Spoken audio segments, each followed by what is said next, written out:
Ellie, we're talking about a person's life. How could you do something like this? Why? I forgot. Simple as that. The same way your mother forgot to give me the address for the party. At the family gathering, my mother-in-law never gave me the address. I had to shiver for 2 hours under a wind that cut like razors. The call came when the party was already over. Oh, I'm so sorry, Ellie. Honey, it completely slipped my mind to let you know. The instant I heard those words, I made a decision. I canceled my mother-in-law's credit cards, suspended her prescription deliveries, and changed the locks on the house. My mother-in-law was horrified. How dare you do this? The Arctic wind, sharp as steel, whipped across my face like 1,000 tiny blades. I had been standing in the middle of Daly Plaza in Chicago for 2 hours exactly. My phone's screen read 5:47 p.m. The outside temperature was 26 degrees Fahrenheit. My fingers were so frozen I could barely hold my phone. In the group text named The Happy Millers, the last message was from 10 a.m. Family get-together today. Don't miss it. There was no time or place. 2 hours earlier, I had called my husband, Jake Miller. Honey, where is the family party? There's no address in the group text. On the other end of the phone, a chaotic blend of noise and laughter buzzed. Jake's response was garbled. Oh, Mom didn't send you the address? Hang on, we're at Shoot. The reception is terrible here. The call dropped. I called back, but it went straight to voicemail. The freezing wind seeped through my cashmere coat. I tightened my scarf, but I couldn't feel my feet anymore. People crossing the plaza walked quickly, taking short, hurried steps. A few shot me a compassionate glance before rushing on their way. I wanted to sit somewhere, but the benches were coated in a thin layer of frost. My phone vibrated softly. I pulled it out in a hurry, but it was just a spam text. That was my position in the Miller family after 5 years. The daughter-in-law who could be forgotten at any moment. 5 years ago, when I married Jake, I thought I had found love. He was attentive and promised he would make me happy. I left my position as a chief creative director with a $150,000 annual salary to help with the family business. I leveraged my contacts to land the Millers' 3 major projects, and with my design vision, I completely revamped their product line, tripling the company's profits. But what did I get in return? The increasingly frequent reprimands from my mother-in-law, Carol Miller, the blatant jabs from my sister-in-law, Lauren Miller, and the harsh reality that in that house, I would always be an outsider. The phone rang again. This time it was my mother-in-law, Mrs. Carol Miller. With trembling hands, I pressed the button to accept the call. Hello? Oh, Ellie. On the other end, I could hear my mother-in-law's cheerful voice, with the clinking of plates and a constant murmur in the background. I'm sorry, honey. It totally slipped my mind to let you know. The party's almost over, so you don't need to come. The wind howled. I wasn't sure if my voice was coming through clearly. Carol, I've been waiting outside for 2 hours. Oh, for heaven's sake, you should have just gone home.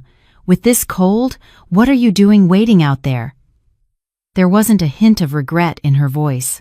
Oh, by the way, come over early tomorrow morning to help with the deep clean. Christmas is coming up, and there's a lot to do around the house. I said nothing. Ellie, can you hear me? Tomorrow at 8 a.m. Don't be late. I took a deep breath of the frigid air. An icy blade stabbed my lungs. Carol, do you have any idea what the temperature is today? What? Well, I have to go. We're about to cut the cake. You get inside and warm up, get some rest. The call ended. I stared at my phone's screen until it went dark. The clock on the plaza rang 6 times. Its deep chime spread through the frozen air. I looked up and saw the city's neon lights flicker on, one by one. Under each of those lights, there would be a warm home, but I was standing here like an abandoned fool. For 5 years, I had handled all the household chores. Every morning, I was the first one up to make breakfast for the whole family and the last one to bed at night. My mother-in-law's blood pressure pills, my father-in-law's vitamins, my sister-in-law's cosmetics, my husband's suits and ties, everything passed through my hands. The Miller family relatives called me first for anything, from wedding preparations to childcare. I spun relentlessly like a top, but I hadn't earned an ounce of respect in that house. Last week, after several sleepless nights due to a project deadline for the company, I woke up 10 minutes late. My mother-in-law stood in front of my bedroom door and lectured me for half an hour. I don't know what bad luck this family has to have brought in such a lazy daughter-in-law. The day before yesterday, my father got sick and had to be hospitalized. When I said I was going to take care of him for a few days, my mother-in-law responded coldly, "You're part of this family now. Don't bring your family's problems into our house." Yesterday, at the department store, I bought her a $600 cashmere sweater as a birthday gift. She glanced at the price tag and snapped, "And you expect to impress me with this?" A tear rolled down my frozen cheek, but I didn't wipe it away. I had to remember this feeling, this bone-chilling cold, this humiliation of being completely ignored. I took out my phone and opened my banking app. The main company account for Jake's business was in my name. Thanks to my excellent credit history, it had been easier to secure the loan. Account balance, $550,000. I tapped transfer and entered my personal account number. Amount, $550,000. Fingerprint confirmation. Transfer complete. Next, I opened another app, the recurring delivery service for my mother-in-law's blood pressure pills. I canceled all orders and deleted the shipping information. Finally, I sent a text message to a locksmith. As we agreed, 8 p.m. tonight, please. Once everything was done, I hailed a cab. "Where to?" asked the driver. I gave him the address of the condo I lived in with Jake, the condo my parents had bought for me, paid in full, before I got married, and that was deeded solely in my name.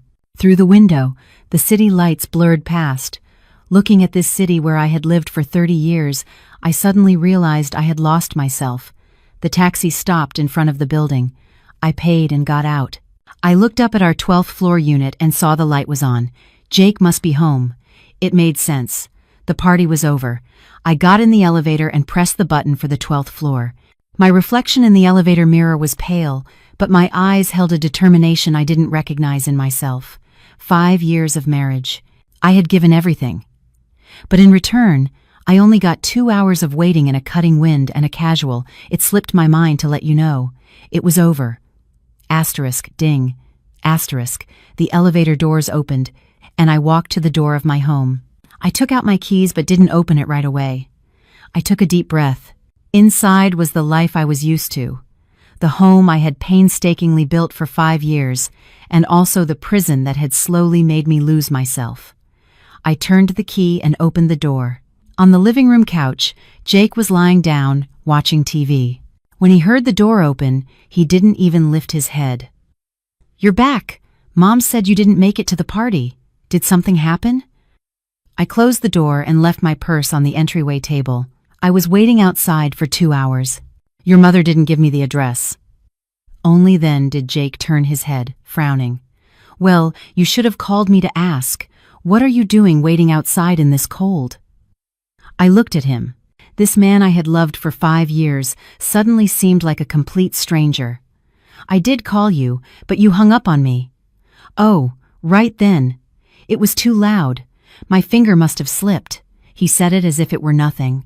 "By the way, Mom said to be there early tomorrow to help with the deep clean." Without answering, I headed for the bedroom. Ellie. Jake, sensing something was wrong, got up from the couch. "What's wrong with you? Are you mad just because she forgot to give you the address?" I stopped and turned to look at him. "Jake, if your sister Lauren had been left standing in that freezing wind for 2 hours today, could you say the same thing?" He was taken aback. He didn't expect me to ask something like that. "That's different. Lauren is family. And I'm not, right?" I interrupted him. "For 5 years, in your house, I've always been an outsider.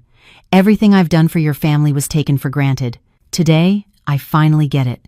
There are people, there are families that aren't worth sacrificing for." Jake's face changed. "Ellie, what nonsense are you talking about? The cold has gotten to your head." Ignoring him, I went into the bedroom and started packing a suitcase. "What are you doing?"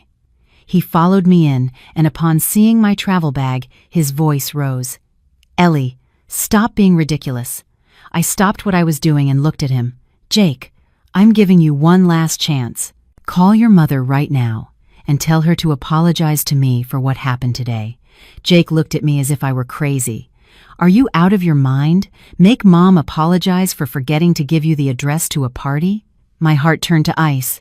All right. I continued packing. I only packed my ID, a couple of changes of clothes, and my laptop. Where are you going? Jake blocked my path. Ellie, I'm warning you, don't push your luck.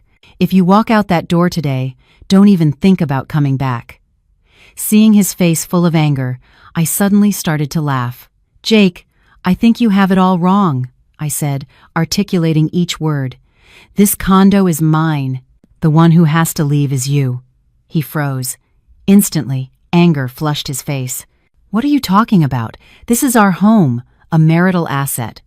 The down payment was paid by my parents, and the deed is solely in my name, I said calmly. Do you want me to show it to you right now? The color drained from Jake's face. It seemed he had never stopped to think about that detail. What are you trying to do with all this? Without answering, I took the suitcase out of the bedroom, stopped in the living room, and took one last look around the house. Every space I had decorated with care, every piece of furniture I had chosen with love. At 8 p.m., a locksmith is coming to change the locks, I said. Pack your things and be gone by then. Otherwise, I'll leave all your belongings with the doorman. Ellie, are you insane? Jake ran and grabbed my arm. Why are you doing this? We don't have to go to such extremes over what happened today. I shook his hand off. Jake, today wasn't the cause. It was just the final straw. I've been living like this for 5 years, and I'm tired. I dragged the suitcase toward the door. Wait, I heard Jake's voice behind me. The panic was obvious. Ellie, let's talk this through. Mom was wrong today. I apologize on her behalf, okay? It's too late. If, during those 2 hours in the cold, you had called me just once to ask where I was, if, when I told you I waited 2 hours, you had felt even a little bit of pain, if, just a moment ago, you had taken my side just once, but none of that happened. It's not necessary. I opened the door. We have nothing more to talk about. I left the house without looking back. The moment the elevator doors closed, I heard Jake break something inside the condo. I didn't cry. I just felt a strange sense of peace. The taxi took me back through the night.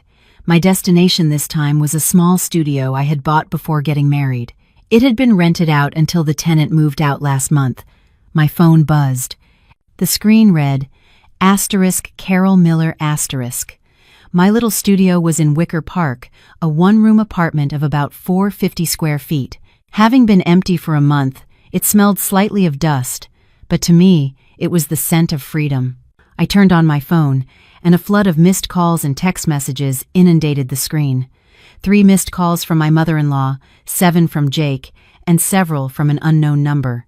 The group text, The Happy Millers, was in chaos. I opened the group. The most recent message was from my mother-in-law, Carol. Ellie, you've gotten too big for your britches. You won't even pick up the phone. Jake told me you left the house. Explain this nonsense to me right now. Below it was a comment from my sister-in-law, Lauren. Ellie, what's with the drama? Not only do you skip the party, but now you run away? Next, a rare message from my father-in-law, Arthur Miller. Ellie, whatever it is, come home and let's talk. Don't make a scene in front of everyone. I let out a laugh. In that house, the only one making a scene was me, the true outsider. I quickly swiped the screen and left the Happy Millers group. Then I blocked my mother-in-law's number, my sister-in-law's, and all the Miller family relatives. I only left Jake's number unblocked, not out of weakness, but to hear from his own mouth how the Miller family would react. Just after I left the group, Jake called. I answered in silence. Ellie, what the hell are you doing? Jake's voice was almost a shout. Why did you leave the group? And why did you block Mom? Is there a problem? My voice was so calm it surprised even me. Where are you right now? Come home immediately. That's not my home. I asked times you times to leave times my times home, the one I bought with my money. Is there a problem with that? On the other end of the phone, there was heavy breathing. Jake was trying to contain his rage. Fine, we'll talk about the condo later. Why did you empty the company account? Over $500,000. That's the company's operating capital. So you noticed. You're quick. That account is in my name. isn't it? And most of that money is from the down payments on projects times secured, I said calmly. Since I'm no longer part of the Miller family, I have to take back what's mine. What's yours? Ellie, don't forget you're still my wife, and those are marital assets. Then let's get a divorce, I said nonchalantly. When we divorce, I'll give you your share, down to the last cent, but right now I have to protect my rights. The other end of the line suddenly went silent. A few seconds later, Jake's voice softened. Ellie, stop this foolishness. I know Mom was wrong today. I apologize on her behalf. Come home, and let's talk this out calmly, okay? Again, an apology on her behalf.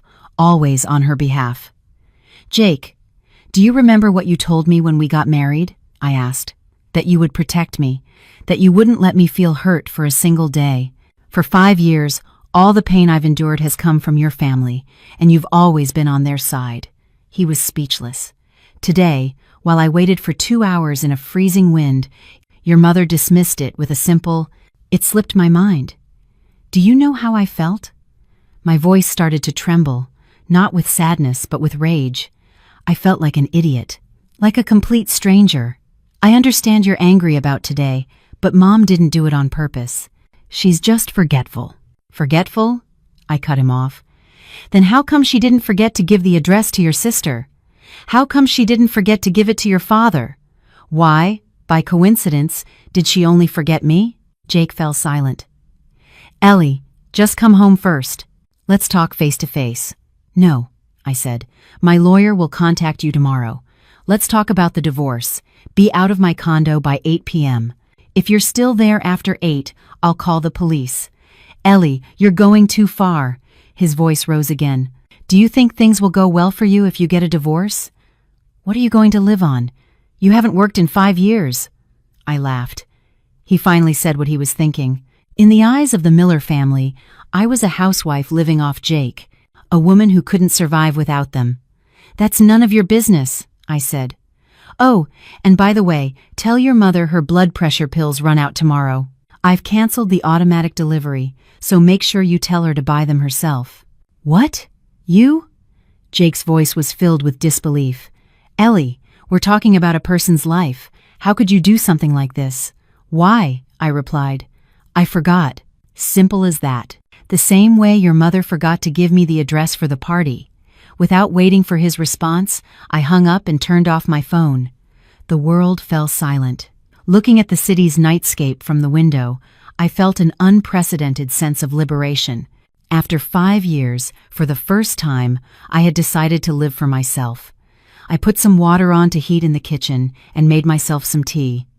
I sat in the only chair in the room and started planning my future. First, tomorrow, see a lawyer to start the divorce proceedings. Second, reorganize my portfolio. I had been out of the job market for 5 years, but I hadn't lost my talent for design. Most of the Miller family's company projects were born from my hands.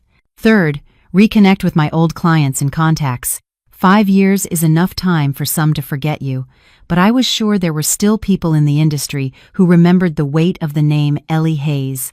The phone vibrated again. It was a text message from the unknown number from before.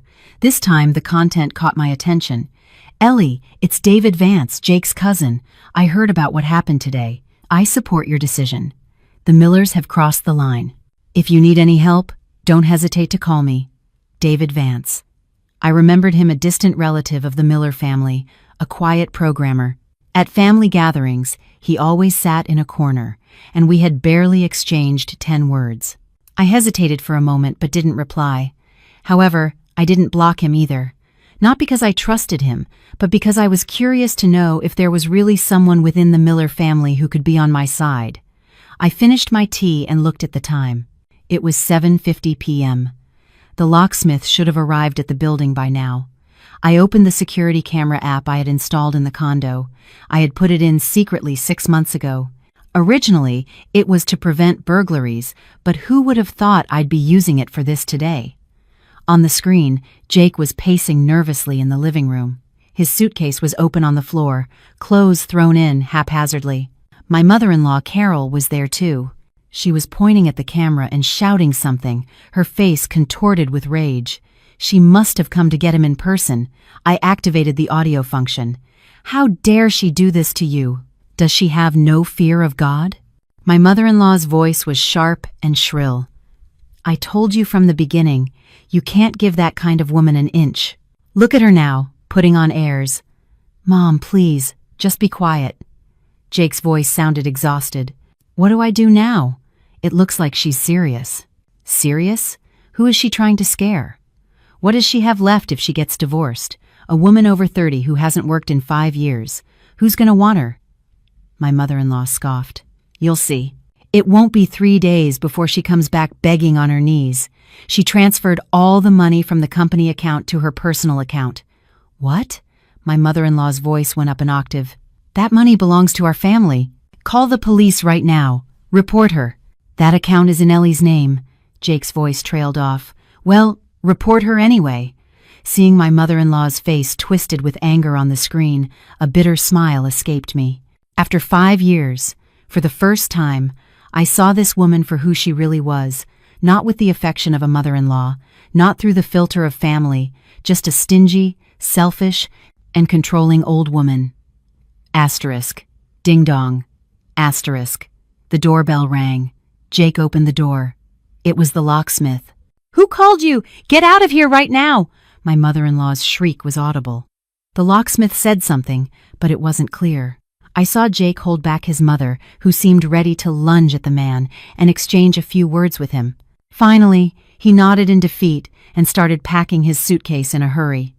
By 8:10 p.m., Jake, dragging his suitcases, left my home alongside his mother, who was still spouting insults.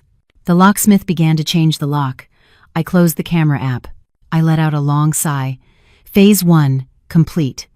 Now, the real war began. I opened my laptop and started organizing my portfolio.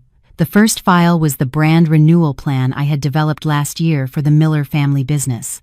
The same plan that had increased their annual profits by 40%. The author of the file was listed as Jake Miller. At 7 a.m., my phone alarm woke me. The biological clock I had acquired over 5 years was stubborn. I no longer needed to get up early to prepare breakfast for the whole family. I stared at the ceiling for 3 seconds and realized I was free. I would no longer hear my mother-in-law's demanding voice saying, "Haven't you made the food yet?" Or my sister-in-law's complaints grumbling, "The soup is too watery today." Nor would I see Jake waiting for his iron shirt as if it were the most natural thing in the world. I got up without rushing and made myself a coffee. Standing by the window, I watched the city wake up. It was a landscape with the smell of life, different from the glamour of the Gold Coast. Steam from the diner downstairs dissipated into the cold morning air. A few students on their way to class early waited for the bus while reviewing their notes. The phone vibrated on the table. It was Jake. From last night until now, he had called me 17 times and sent over 20 text messages. I didn't answer and opened the most recent voicemail. Ellie, Mom is out of her pills. She woke up this morning dizzy and making a huge scene. Her blood pressure is up to 180. Please reactivate the medication delivery service. His voice was urgent, almost pleading. I took a sip of coffee. The bitter liquid slid down my throat. Blood pressure medication must be taken regularly. Stopping it abruptly can be dangerous. My mother-in-law had had hypertension for over 10 years and took one pill in the morning and another at night without fail. For the last 5 years, buying the pills, organizing them in the weekly pill box, and reminding her when to take them had been my responsibility. She used to tell her relatives, "My Ellie might not have other talents, but for these little things, she's very meticulous and attentive." Little things. I put down the coffee cup and sent a message to my old primary care physician. "Doctor, what happens if a hypertensive patient stops taking their medication for a day?" A few seconds later, the reply came, "It depends on the situation. If their blood pressure is usually well controlled, one day without medication might only cause a spike in pressure and dizziness. But if there's a risk of complications, it could be dangerous. Has something happened? Do you want me to make a house call?" "No, don't worry. Thank you." I put the phone down and drank more coffee. If something really happened to my mother-in-law, would I feel remorse? Perhaps, but another thought immediately surfaced. When she left me abandoned for 2 hours in a freezing wind, did she feel the slightest remorse? Another message from Jake. Please, I'm begging you, Ellie. Mom is old and she's not doing well. If you reactivate the medication service, we'll do whatever you say. Do whatever I say? I replied with 5 words. The pharmacy is open 24/7, and then I blocked him on all messaging apps. Immediately the phone rang. An unknown number. He must have borrowed someone else's phone. I answered in silence. Ellie, you heartless monster. It was my mother-in-law, Carol's voice. It was weak, but the rage was still intact. Are you trying to kill me? If anything happens to me, you'll be a murderer, Mrs. Carol Miller. I called her that for the first time. Northwestern Memorial Hospital is 2 miles from here, a 10-minute taxi ride. The neighborhood clinic is even closer. Do you want me to call an ambulance for you? On the other end of the line, there was a ragged breath, and then amidst a commotion, it seemed Jake snatched the phone from her. Ellie, don't do this. Mom is really sick. Just bring her the pills. After that, we'll do whatever you say, okay? Do whatever I say. It's too late. Jake, your mother is 62 years old, not 82. She has hands and feet, a son, a daughter, and a husband. I assume a little thing like going to buy some pills can be handled by the members of the Miller family, right? Do you really want to see someone die? I forgot. Simple as that, I said. The same way your mother forgot to give me the address for the party, I hung up the phone and blocked that number too. The phone went silent. I finished my coffee slowly and started planning my day. At 9 a.m., an appointment with my lawyer. At 2 p.m., a meeting with an old client. At night, I had to finish organizing my portfolio. At 9 a.m. sharp, I arrived at the lawyer's office. Attorney Shapiro was a college classmate, specializing in family law and divorce. Are you sure about your decision? Kate asked with a serious expression as she reviewed the documents. A divorce isn't easy, especially when there are assets involved, like in your case. Yes, I'm decided, I nodded. The sooner, the better. And is Jake agreeable? He will be soon. Kate raised an eyebrow. You're that confident? Instead of answering, I handed her a stack of papers. This is the certificate of my premarital assets, the down payment for the condo, the mortgage receipts. My parents and I paid for everything before the marriage, and after the marriage, Jake hasn't contributed a single cent to this house. But you lived together after getting married. Do you have proof? I opened my phone and showed her the bank statements. After we got married, all household expenses, including the mortgage, came out of my personal account. Jake's income went entirely to his personal expenses and his investments. The lawyer examined the statements carefully and then looked at me in astonishment. You paid the entire mortgage by yourself? Yes. He made all sorts of excuses. That he was investing in the business, that he had to entertain clients, I said calmly. And I believed him. The lawyer was silent for a moment, then sighed. Ellie, it's not the first time I've seen a case like yours, but I've never seen anyone so meticulously prepared. It's about survival, I said. If I don't look out for myself, who will? For the next 2 hours, we reviewed the inventory of assets in detail. Besides the condo, my personal savings, my investment products, and my contribution to the Miller family business. The issue of the company shares will be the most complicated, the lawyer said. You have to prove how much you contributed. Do you have evidence? I opened another folder. Here are all the emails, meeting minutes, design sketches, and revisions for all the projects I participated in as a consultant for the last 5 years. The biggest project the company landed last year, I managed it from start to finish, even though Jake's name was on the contract. The lawyer leafed through the thick documents, nodding continuously. This is very strong evidence. However, if we go to trial, it could take time.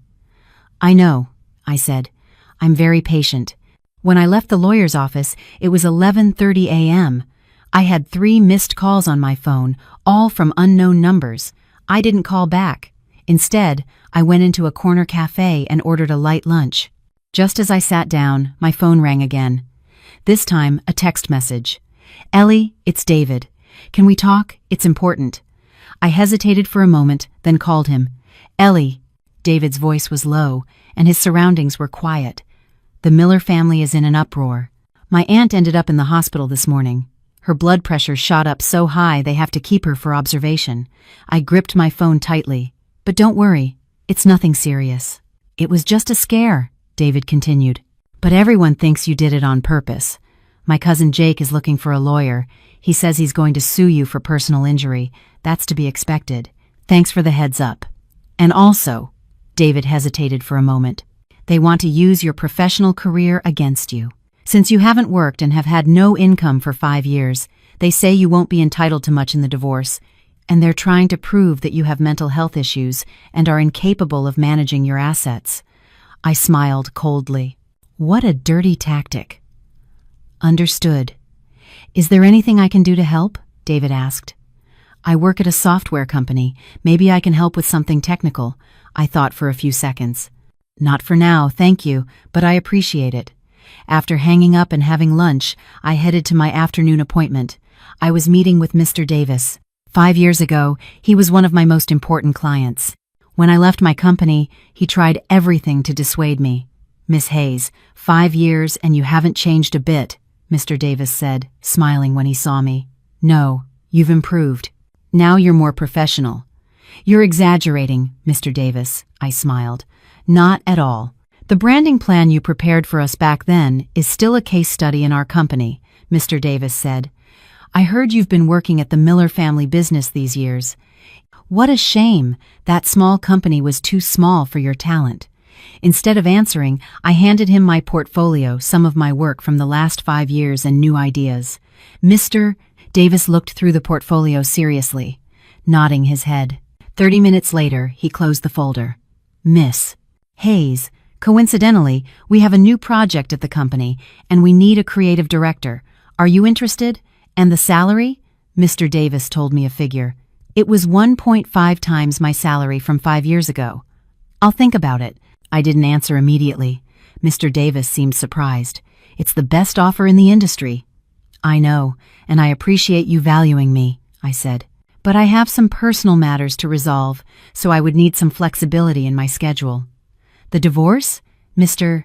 Davis asked shrewdly. I nodded. I understand, he said kindly. Let's do this. For now, you can join the project as a consultant, work with a flexible schedule, and when you sort out your affairs, we'll talk about a full-time position. How does that sound? Perfect. We shook hands, and as we said goodbye, Mr. Davis said suddenly, Miss Hayes, I don't know if I should say this, but the Miller family are not easy opponents, especially Mrs. Carol Miller. That woman has a very bad reputation. Be careful. Yes, I will be. Leaving the building, I checked the time. It was 3:20 p.m., 8 missed calls, all from unknown numbers, and 1 message. This time it was my father-in-law, Arthur Miller. Ellie, come home and let's talk. We're family. We can't let this go any further. A family. I deleted the message. On the way to my studio, I passed Northwestern Memorial Hospital. I saw Jake's car parked under the inpatient pavilion. I hesitated for a few seconds, then entered the building. I wasn't going to reconcile. I just wanted to see how nervous they were. The cardiology department was on the 3rd floor. I asked for the room number at the nurses' station, and without entering, I observed from a distance. The door to room 307 was open. My mother-in-law, Carol, was lying in bed, her face visibly pale. Jake was beside her peeling an apple, and my sister-in-law, Lauren, was playing on her phone. My father-in-law was not there.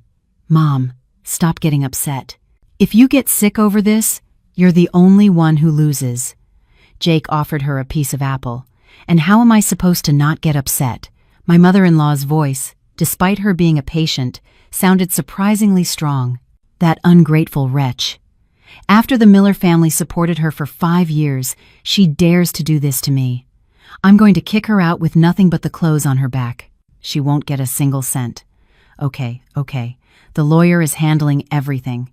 You just focus on getting better, Jake soothed her. Get better? I want to be discharged. I'm going to go to her house and give her a piece of my mind. Mom. Lauren also looked up. Lower your voice. We're in a hospital. So what? What's wrong with a mother-in-law scolding her daughter-in-law? My mother-in-law was getting more and more agitated. "Jake, listen to me carefully. Divorce her immediately. We can't have a woman like that in our house. When you divorce her, Mom will find you a better woman." Leaning against the wall at the corner of the hallway, I listened in silence. I had heard things like this countless times over 5 years, but always behind my back. This was the first time I was hearing it with my own ears. I laughed at the absurdity of it. In their minds, I really was a parasite who had lived off the Miller family for 5 years. When the nurse came out of the room, I turned around and left. When I reached the elevator, my phone vibrated. It was a notification from the bank. Jake had tried to withdraw money from the joint account but had failed. The day before, I had already transferred all the money from the account and frozen it. The elevator doors opened, and I stepped in. My expression in the mirror was terrifyingly calm. The phone rang again. This time it was Attorney Shapiro. "Ellie," Jake's lawyer called me. The lawyer's voice was a bit grim. "He's proposing a mutual consent divorce, but the conditions are laughable. First, the condo goes to Jake. They claim you paid the mortgage together after getting married, but they don't acknowledge what you paid. Second, the company assets have nothing to do with you. Third, you give him half of your personal savings. Fourth, you pay for his mother's medical expenses and compensation for emotional distress." I laughed. How shameless. "And what's your opinion, counsel?"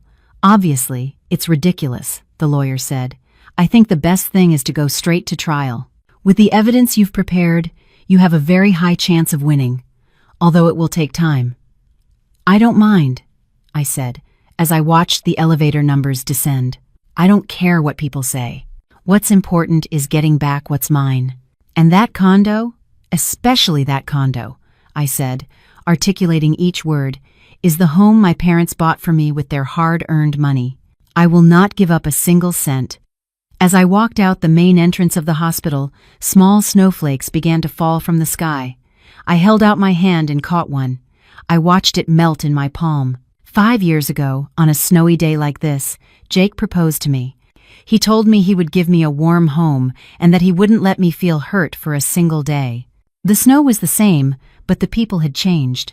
The phone vibrated again. This time it was a message from Jake, from a new number. "Ellie, we need to meet alone to talk this through. This time, I promise I'll be on your side." I stared at the message for a long time, then replied, "I choose the time and place. Wait for my call." I put my phone away and walked into the falling snow. I chose a coffee shop in the Harold Washington Library Center as our meeting place, a public, quiet location with security cameras. Most importantly, it was where we had our first date.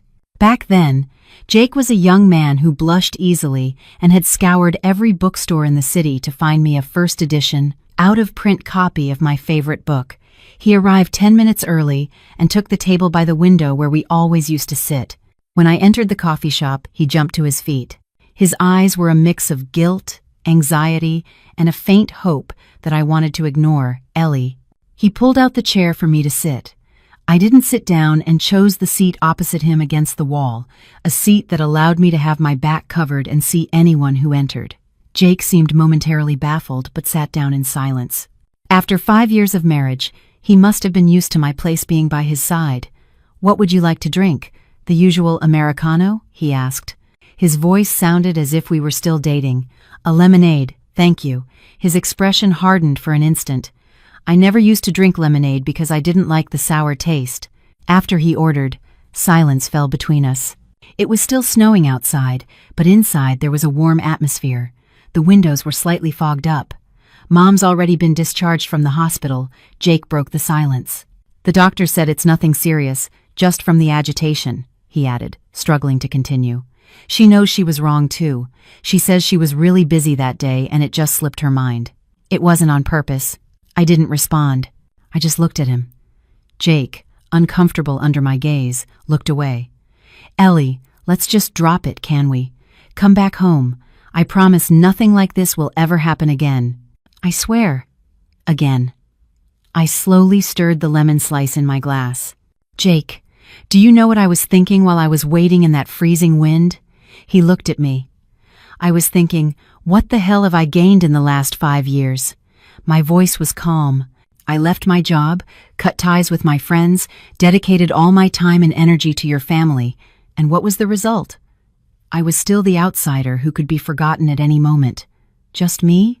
What do you mean? I cut him off. In 5 years, your mother never once called me daughter. It was always her, as if I were a guest. Your sister could use my makeup and clothes as she pleased, but when I once used her lipstick, she threw a fit in front of the whole family, saying I was rude for touching other people's things without permission. Jake's lips moved, but no sound came out. And you, I looked him straight in the eye. Every time I had a problem with your family, you always said, "Mom's old, you have to understand her." Or, "Lauren is still a kid, you have to put up with it." And I always had to be the one to understand and put up with it. I didn't know it bothered you so much. He lowered his head. I thought you were fine. Because I didn't say anything, I was fine? I laughed coldly. Jake, how many times have I told you over the last 5 years that I wanted to be respected, that I needed my own time and space? Have you ever listened to me? He remained silent. The waiter brought the lemonade and the Americano. Jake, out of habit, glanced at my glass, and upon confirming it really was lemonade, his expression became even more complex. Ellie, he intertwined his hands on the table. It was his habit when he was about to have a serious conversation. But marriage is about adapting to each other. You have to understand each other. You can't just throw everything away over one mistake, don't you think? One mistake? I took a journal out of my purse and placed it in front of him. Read this. Jake, with a puzzled expression, opened the journal, and his face began to change color. It was my diary from the last 5 years, or rather, a log of incidents. On each page, the times the Miller family had ignored and hurt me were written in detail. Asterisk, the 14th of March 2021. Prepared a birthday gift and cake for my mother-in-law, but she berated me for only knowing how to spend money. Asterisk, the 9th of August 2022. Wanted to go take care of my dad after his surgery, but my mother-in-law stopped me, saying I was part of her family now. Asterisk, the 22nd of November 2023. Company dinner. I was the project lead, but Jake prevented me from attending, saying I had to take care of household chores. Asterisk, the 5th of May, 2024. Asterisk, enough. Jake slammed the journal shut. His hands were shaking. You remembered everything? Of course. I took the journal back. I should have just smiled and accepted everything as you all wanted. Said, "It's okay, I'm used to it." He looked at me. For the first time, I saw fear in his eyes. Not fear of losing me. Fear that I would actually leave. Ellie, can we fix these things? I'll fix them. I'll make Mom and Lauren change too. Just one last time. I looked at this man I had once loved deeply. 5 years of marriage had also left their mark on his face, small wrinkles around his eyes, his cheeks slightly fuller. I thought we would grow old together. I thought all the sorrows were a necessary part of marriage. Until those 2 hours of waiting in the freezing wind. Jake, I said, I called you here today not to reconcile, but to divorce. His face turned white as a sheet. I've seen the terms your lawyer proposed. I took out a piece of paper. These are mine. Jake took the paper with trembling hands. The promises that can't be kept must have been sincere at the moment they were made. My phone vibrated. It was Attorney Shapiro. Have you finished talking? As expected, I said. He's not going to accept easily. So what are you going to do now? The original plan. I looked at Jake, who was standing on the other side of the street. He was talking nervously on the phone, gesturing in the air amidst the snow. Initiate the trial proceedings and send all the evidence I've gathered to his lawyer. All of it? The lawyer was surprised. Isn't that too soon? No, I said. I have to show him I'm not bluffing. As I hung up and prepared to leave, Jake suddenly ran towards me. Ellie! He stood in my way. His eyes were bloodshot. Do you really have to take it this far? This far? I retorted. Compared to you trying to kick me out with nothing, who's gone too far? That was the lawyer's strategy. It wasn't my intention. But you didn't object, did you? I looked at him. Jake, it's been 5 years. I know you too well. You always let others do the dirty work. while you play the good guy. When your mother mistreated me, when your sister made my life hell, you stayed silent. Now, when the lawyer proposes absurd conditions, you stay silent again, and when I fight back, then you say it wasn't your intention." He couldn't answer. "Move," I said. He didn't move. "Jake," I said calmly, "if you don't move right now, I'll call the police.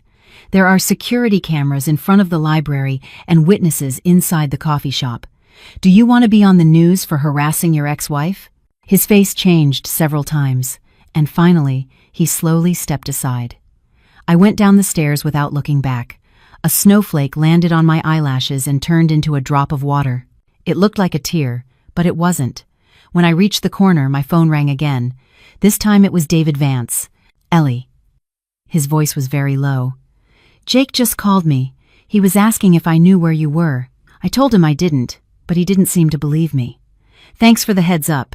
And he might try to cause trouble for you," David said hesitantly. "A friend of Jake's has a private investigation agency, and I just heard your name in a conversation." "Private investigators?" I frowned. "What does that mean?" "I don't know the details, but I have a bad feeling about it," David said. "Be careful these days. Don't go to secluded places alone." "Okay." After hanging up, I stood on the sidewalk, watching the cars go by. Private investigators, threats.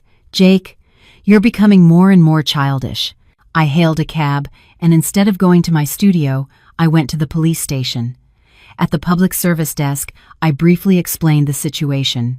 I said I felt my safety might be in danger and I wanted to file a report. The officer on duty took down my information and gave me a case number. "If you notice anything suspicious, call immediately," the officer warned me. "Yes, I will." When I left the police station, it was already getting dark. The city lights amidst the snow seemed especially warm and, at the same time, lonely. I opened my phone and scrolled through my contacts. For 5 years, I had almost never been the first to call my friends. Because of the Miller family, I had become a deserted island. My finger stopped on a name. Sophia Reed, my best friend from college. 5 years ago, we had a heated argument because I was defending Jake, and we had lost touch since then. I hesitated for a long time, then finally pressed the call button. The phone rang 3 times, and then connected. "Hello," a familiar but somewhat hesitant voice. "Sophia," I said. "It's me, Ellie." There was a silence of a few seconds on the other end. Suddenly, Sophia's voice rose. "Ellie, you're still alive? 5 years without a single call? I thought you were dead." I laughed, but the tears started to fall. "I'm sorry. Is 'I'm sorry' supposed to fix everything?" Sophia's voice was also choked with emotion. "Where are you now? What happened? Why do you sound like that? I think I'm getting a divorce." "What?" Sophia shouted. "Where are you? I'm coming to get you." "No, don't worry." "No way," Sophia interrupted me. "Send me the address." 30 minutes later, Sophia burst into my small studio. I hadn't seen her in 5 years. She had cut her hair and seemed more confident, but the look in her eyes as she watched me was still the same as back then, the look of someone who was always on my side. "Tell me everything. What happened?" She took off her coat and handed me the takeout she had brought. "First, eat. We'll talk while you eat." That night, I told her everything. The 5 years of sorrow, the wait in the freezing wind, the decision to divorce. Sophia's expression grew harder and harder. When I finished my story, it was 1 a.m. Sophia was silent for a long time, then spoke. "You did the right thing." She came over and hugged me. "Ellie, you should have done this much sooner." That night, Sophia didn't leave. We slept in the same bed, just like in our college days. I couldn't sleep. The snow had stopped, and the moonlight streamed through the window, casting a cold light on the floor. I picked up my phone and sent a message to David Vance. "Thanks for the heads up. Could I ask you for a favor, if it's not too much trouble?" A few minutes later, the reply came. "What favor?" "I'd like to know the content of the conversations between Jake and his detective friend," I wrote. "I don't want anything illegal, just to know if there's any way to get recordings or conversation logs." This time, the reply took longer to arrive. "I'll try, but do you really want to go this far? It could be dangerous." The situation is already dangerous, I replied. I'd rather make a move than wait to be attacked. All right, David replied curtly. The next morning, I was woken up by the sound of Sophia making breakfast. The smell of fried eggs wafted from the kitchen, and I could hear her off-key humming. "You're up!" She peeked her head in. "Come on, take a shower, the food's ready." I sat on the bed in a daze for a moment. For 5 years, I was the one bustling in the kitchen every morning. My mother-in-law complained that the soup was watery, my sister-in-law that the toast wasn't crispy, and Jake always rushed me with a, "Come on, hurry up, I'm late." And now, I was in bed, and someone was making breakfast for me. "What are you doing?" "Not eating." Sophia came out with a plate. Let's see if my culinary skills have gotten worse or not. I took a shower and sat at the small table. It was just simple fried eggs with toast and milk, but it tasted warmer than any feast. "What are your plans for today?" Sophia asked. "I'm going to see some old clients," I said. "If I've decided to start over, I have to lay the groundwork." Sophia nodded. "Do you want me to come with you?" "No, don't worry," I smiled. "But I will ask you for a favor. Name it." "Find me an office," I said. "Mr. Davis has given me a project, and I need a proper workspace, and I don't want to stay here." This studio had served as a temporary refuge, but it was too small and easy to find. Sophia's eyes lit up. What a coincidence! An office space just opened up right below my company. Great location, top-notch security, and most importantly, it's close to me. She took out her phone and showed me some photos. 500 square feet, south-facing. It's already furnished, you just have to move in. The rent is $5,000 a month, and the security deposit is 3 months' rent. I know the owner well, I'll try to get you a discount. I looked at the photos and felt a warmth in my chest. This was a friend. After 5 years, with just one call, she was still willing to solve everything for me. Perfect, I'll take it. After breakfast, Sophia went to work, and I started preparing for my meetings. At 10 a.m., I arrived at an office building in the financial district. I was meeting with Mr. Peterson, the founder of a tech startup. 5 years ago, I had secured his first angel investment. "Miss Hayes," Mr. Peterson greeted me enthusiastically. "Long time no see. Call me Ellie, please. I'm not Miss Hayes anymore." I smiled and shook his hand. "In my heart, you'll always be Miss Hayes, the one with the Midas touch." Mr. Peterson escorted me to his office. "I heard you've been at the Miller family business. What a pity. How could such a small temple house a deity as great as you?" After the pleasantries, I got straight to the point. "Mr. Peterson, I'm going to open my own studio. My main business will be brand design and strategic consulting. If you need anything, I'd like you to give me an opportunity." Mr. Peterson leaned back in his chair and looked at me. "Ellie, to be honest, I really need you. We're preparing for our next round of funding and need a complete brand overhaul. But I need you to assure me of one thing. Can you dedicate all your time and energy to us?" "I heard you're in the middle of a divorce," I said calmly. "There will be no family matters interfering with my work." Mr. Peterson's eyes lit up. "Really? That's great." For the next hour, we discussed the project details, and as we said goodbye, Mr. Peterson handed me a letter of intent. "Ellie, I trust your ability. If you accept this project, it's yours." Leaving Mr. Peterson's company, I stopped in the elevator. My reflection in the mirror showed flawless makeup and attire, and a firm gaze. It seemed the Ellie Hayes who had taken the world by storm 5 years ago was back. My phone vibrated. It was David Vance. "Ellie, can you talk?" I found a quiet place and called him. "I got something." David's voice was low. "Last night, Jake and his detective friend were discussing what to do with you. I got the recording." My heart raced. "What does it say?" "Nothing good," David said. "They were going to have someone follow you, take secret photos to blackmail you. If you didn't give up your financial claims, they would threaten to release the photos." I gripped my phone tightly. The tips of my fingers turned white.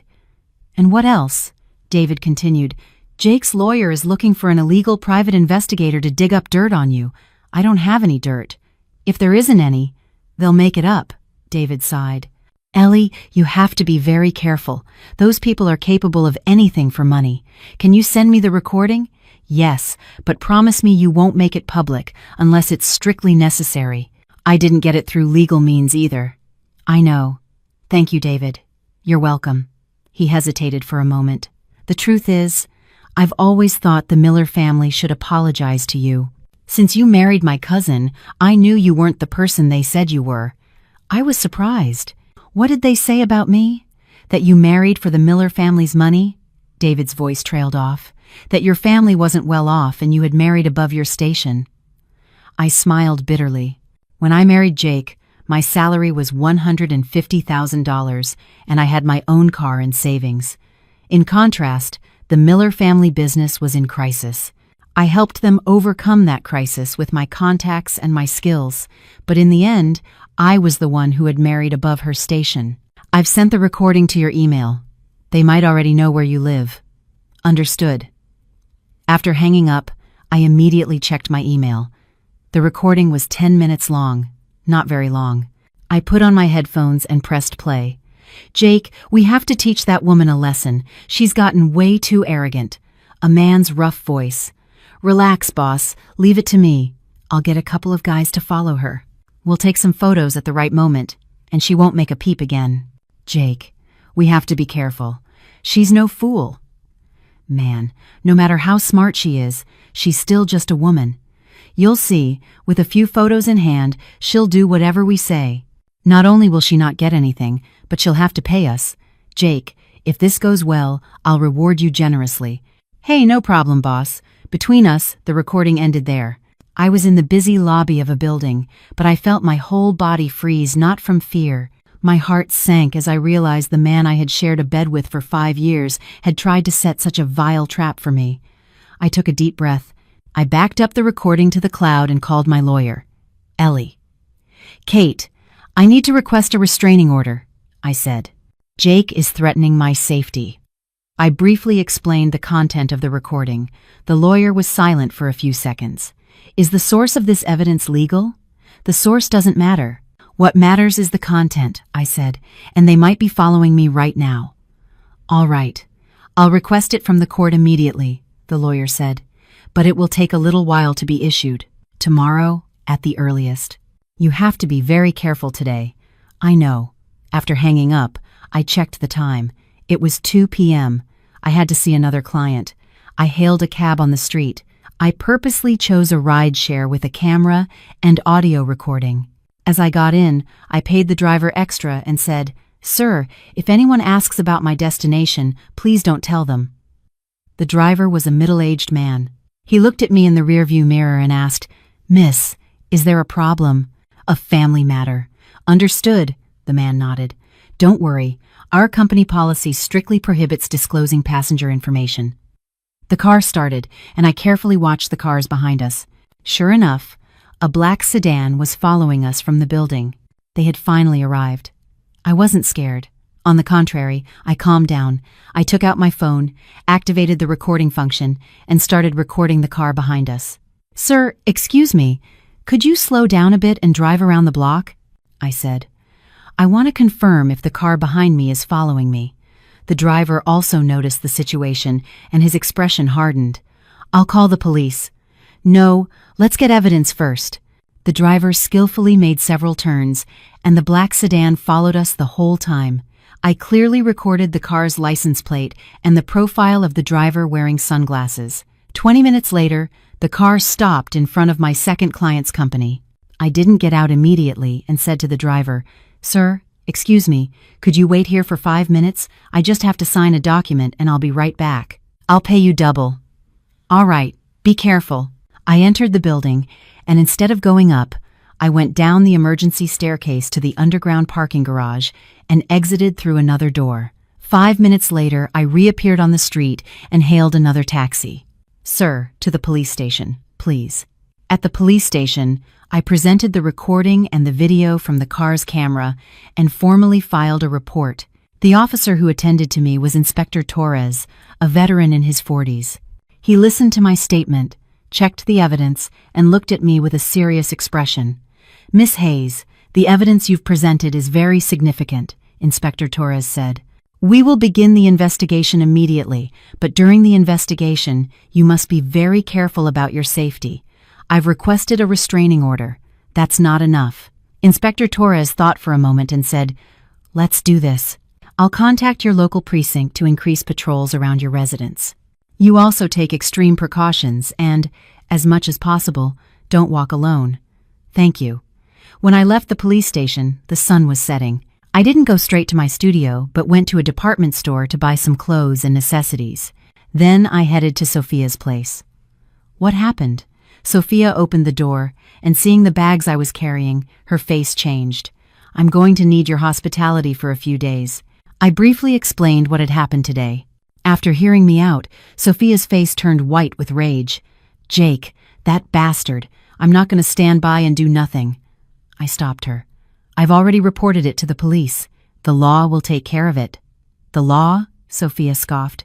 "The law is too slow. With people like that, you have to give them a taste of their own medicine for them to learn."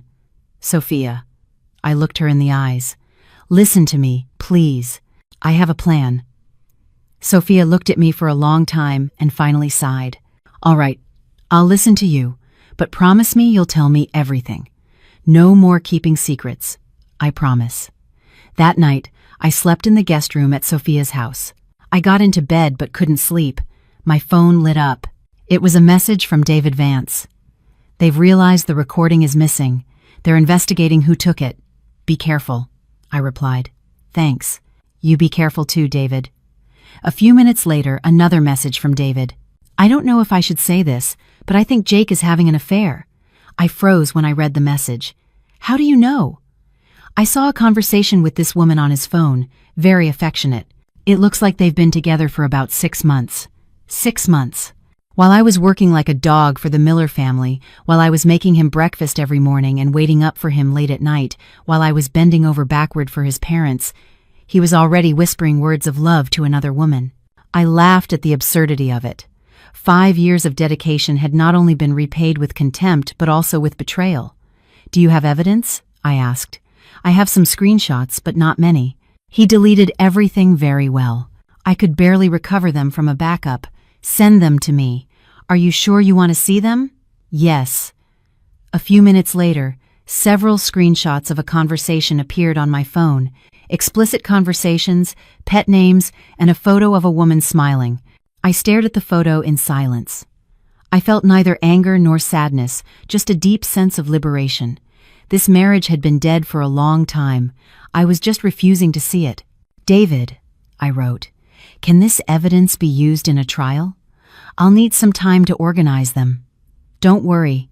Take your time." I put the phone down and went to the window. The city's nightscape shone like a sea of stars. Under each of those lights, there would be a story.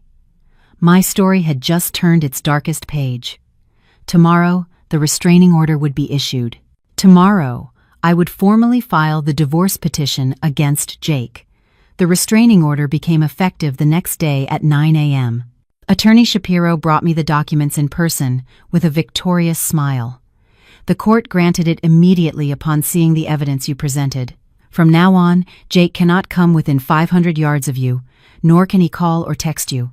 He also cannot contact you through third parties." "And how did he react?" "He was furious," the lawyer said. "But his lawyer probably calmed him down. If he violates the order, he could be arrested." I put the documents away. "The divorce petition has already been filed." The lawyer handed me more documents. "This is a copy of the petition. I have requested ownership of the condo, the company shares, and compensation for emotional distress. I have argued that he is the at-fault spouse based on the threats to your safety, to request a divorce without division of assets." I skimmed the thick petition. Each page was filled with evidence: bank statements, project documents, the recording, the screenshots of the conversations. "What are our chances of winning?" "Very high," the lawyer said confidently. "But it will be a tough battle. The Miller family won't give up easily." "I know." I closed the documents. "They've also started to counterattack." Just as I finished the sentence, my phone vibrated.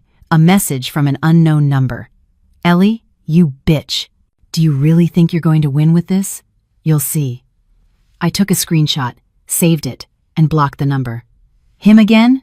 The lawyer frowned. Or someone he sent. I put the phone on the table. Kate, I have an idea. What is it? I want to go public with this. The lawyer was surprised. Really? If you make a family matter public, it could also harm you. I know, I said calmly, but I don't want to fight them in the dark anymore. I want everyone to know what kind of people the Miller family and Jake are. The lawyer was silent for a moment, then nodded. All right, I support you, but we have to maintain certain boundaries. No emotional accusations, just facts. Yes, understood. That afternoon, I contacted a college classmate, Anna. She was now an investigative journalist at a major news outlet. Ellie, Anna was very surprised to get my call. Long time no see. Anna, I need to ask you for a favor, I said without preamble. After listening to my story, Anna was silent for a long time. Ellie, she finally said, do you really want to go this far? Yes, I'm prepared. All right. Anna's voice became firm. I'll do the interview, but let's do it right. Solid evidence and a clear legal basis. I have everything. We met in the conference room of Sophia's company. Anna came with a camera and a recorder. The interview lasted 2 hours. I started with my marriage 5 years ago, my resignation from my job, my dedication to the Miller family, the wait in the freezing wind, my mother-in-law's pills, Jake's threats, and his 6-month affair. I told her everything. I didn't cry or get angry. I simply recounted the facts calmly. But at the end of the story, Anna's eyes were red. Ellie, she asked as she turned off the recorder, can I use this evidence? Yes, you can use it. I handed her the envelope I had prepared. Bank statements, conversation screenshots, the recording, it's all here. Also, a copy of the restraining order and the divorce petition. Anna skimmed the documents, her face growing more serious. This isn't just a family dispute. It's a case that could involve threats, extortion, and maybe even financial crimes. That's why it needs to be made public, I said. It's not for revenge. It's to protect myself and to show other women in similar situations that we can also defend ourselves. Anna took my hand. Ellie, don't worry. I'll write this article properly, without sensationalism or bias, just the facts. Thank you. After the interview, Anna spent the night writing the article. She said it would be published the next morning. That night, at Sophia's house, I barely slept. At 3 a.m., my phone lit up. It was David Vance. They know what? That you did an interview, David said. Jake has lost it. He's calling everyone to try to stop the article. Will he be able to stop it? I don't know. He has some media contacts, too. I hesitated for a moment and sent a message to Anna. Anna, Jake might try to stop the article. Be careful. A few minutes later, I received Anna's reply. Don't worry, it's already been approved by the editor-in-chief. It's the front page story tomorrow. The next morning, at 7 a.m. sharp, the article was published on schedule. The headline was not sensational. Asterisk, 5 years of dedication, repaid with a wait in the cold, one woman's fight for her divorce. Asterisk. But the content was solid, and the evidence was irrefutable, especially the content of the screenshots and the recording, which was shocking. 30 minutes after publication, my phone started blowing up. Old colleagues, clients, friends, even relatives I hadn't spoken to in years called me. I didn't answer and sent a group message. Thank you for your concern. I'm fine. At 10 a.m., Anna called me, her voice excited. Ellie, the article is a hit. It already has over 1 million views. It's the 3rd trending topic in real time. I opened a news portal. Indeed, the related terms were at the top. The comments were overwhelmingly supportive, and many people shared similar experiences. Jake is finished, Anna said. With this public opinion, he won't dare to do anything. I hope so. But I knew the Miller family wouldn't give up so easily. Sure enough, at 10:30, Attorney Shapiro called. Her voice was urgent. Ellie, Jake's lawyer called me. They say they're going to sue you for defamation and invasion of privacy. Let them sue, I said. I've only told the truth, and I have all the evidence, and they're going to countersue. They allege that you mishandled assets during the marriage and that you're mentally unstable and incapable of managing your finances. Me? I smiled coldly. Then I'll see them in court. After hanging up, I opened my laptop and started organizing more evidence. If I had decided to fight, I had to go all the way. At 12 p.m., I received an unexpected call. It was my father-in-law, Arthur Miller. For 5 years, my father-in-law had been relatively polite to me, but that was it. We had barely had any deep conversations. Arthur, I called him by his first name. Ellie.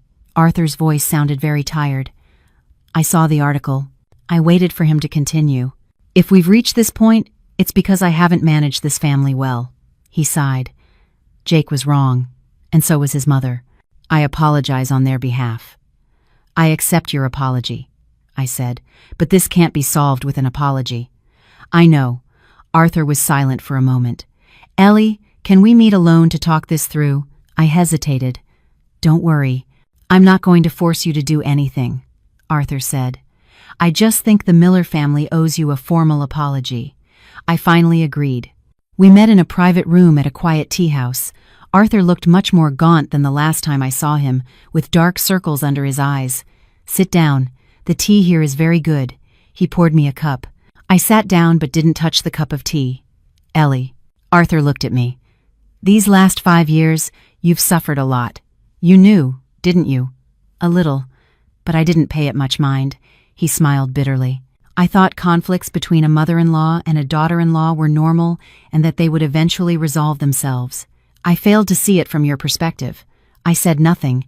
Is everything in the article true? He asked. Did Jake really threaten you and have an affair? The evidence is in the article, I said.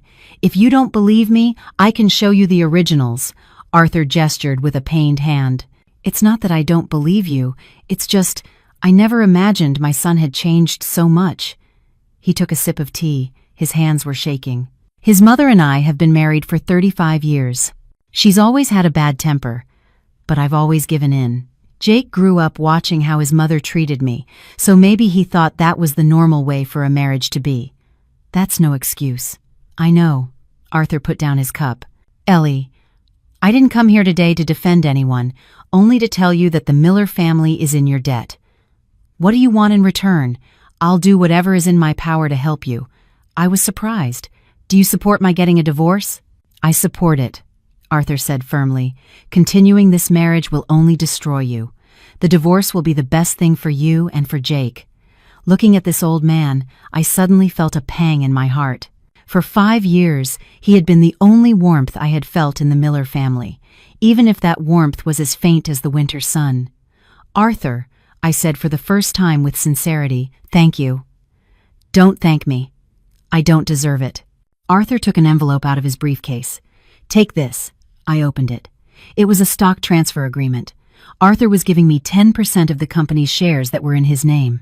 This is what you deserve, Arthur said. More than half of the company's growth is thanks to you.